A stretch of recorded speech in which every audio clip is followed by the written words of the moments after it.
美食的朋友，大家好，我是你们的朋友火锅。我们四川呢有3朵花，一个是老花儿、蹄花儿，还有腰花儿。老花儿和腰花儿我都做过了，今天我来做一个蹄花儿。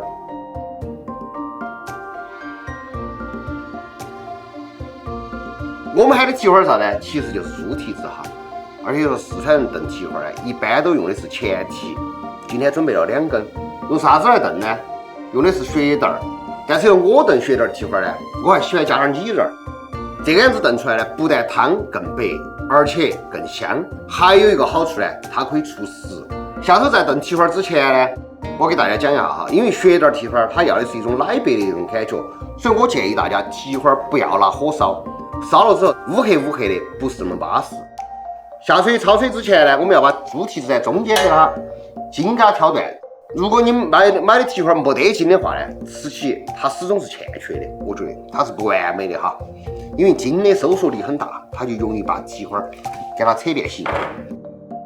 下头呢，也说我们就开火，加滴点儿，就是说我们喊的黄酒或者料酒都可以哈，整体给它去腥，把水给它焯透啊。等会儿我们炖出来的时候就不用再打泡子了，就是加入猪蹄子里面血蛋儿，头天就把泡起。很简单，直接加冷水把泡起就要得了。水一定要多滴点儿，没过血豆哈。这个样子以后它才能完全的就是泡发。就是我们今天就是说在撇这个之前都还没发够哈，它的说胀发率的话至少是在2到3倍以上。就比如你看到现在它是平平的一碗哈，发起来之后肯定是没起这么高。只有泡发好了的血蛋儿，丢到给蹄花两个起炖的时候呢，它才更容易的炖得又趴又糯，才好吃。焯水的时间呢，大概就在10分钟左右。在这个10分钟里头呢，你要轻轻的把猪蹄子给它动一下，因为害怕它扒锅。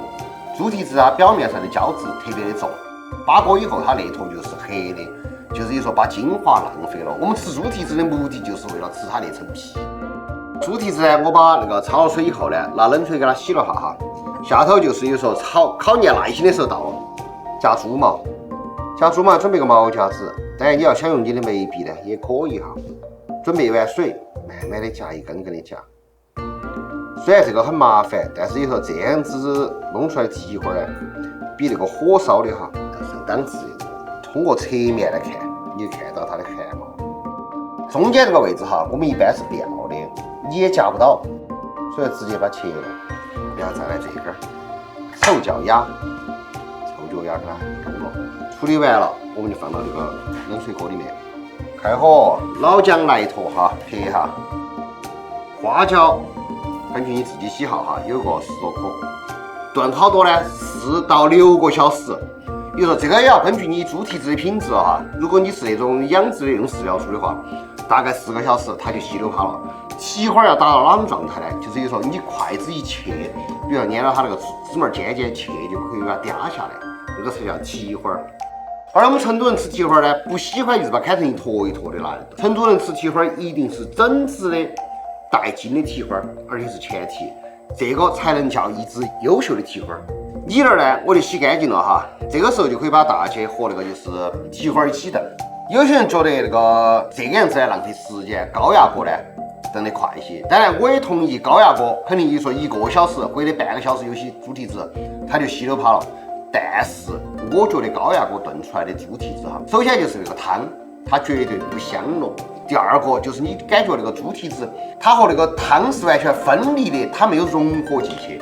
你在打鸡爪的情况下，没得时间情况下可以，但是我更建议大家来慢慢享受一种生活的情况下，用慢火来炖2只猪蹄子来试一下。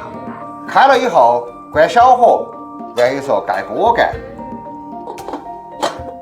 先炖它2个小时。2个小时很快就到了哈，这个时候我们把那个泡发好的血蛋加进去，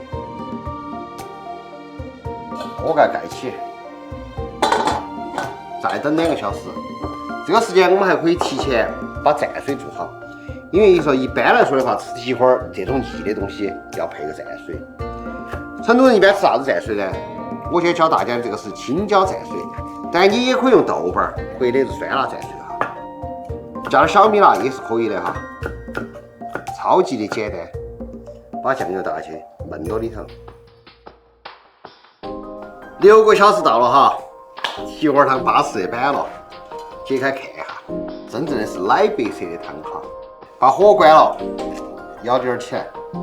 这种炖出来的和高压锅炖出来完全没得可比性哈。再舀点那个豆豆儿，血蛋儿也烂了，米仁也就跟爆米花一样的看到。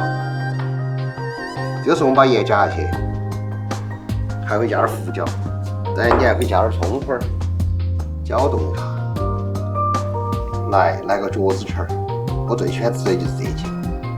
我觉得北方人啊，那些喜欢是啃蹄花儿，叫啃猪蹄。我们成都人是个习。哪个说的吃猪蹄是必须要用牙齿呢？我们可以不用牙齿，我们用舌头儿、用嘴唇就可以让它脱骨。这个就是我们的蹄花儿哈。成都出名的蹄花儿有很多，前面2个字就代表是它的品牌。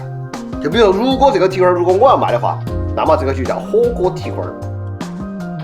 满满的胶原蛋白，为啥子我的皮肤那么好？因为我的蹄花吃得多。始终觉得对着镜头吃不了安逸，所以说我给你们拜拜了。等会儿把摄影师把那个镜头关了之后，然后我就端了跑，拜拜。